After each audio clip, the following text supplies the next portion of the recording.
श्री ऋणहर गणेशस्तोत्रम्। सिन्दूरवर्णं द्विभुजं गणेशं लम्बोदरं पद्मदले निविष्टं ब्रह्मादिदेवैः परिसेव्यमानं सिद्धैर्युतं तं प्रणमामि देवं। सृष्ट्यादौ ब्रह्मणा सम्यक् पूजिता फलसिद्धये सदैव पार्वतीपुत्रः ऋणनाशं करोतु मे।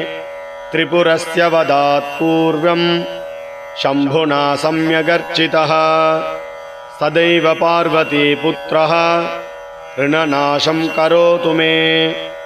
हिरण्यकश्यपादीनां वधार्थे विष्णुनार्चितः सदैव पार्वतीपुत्रः ऋणनाशं करोतु मे। महिषस्य वधे देव्या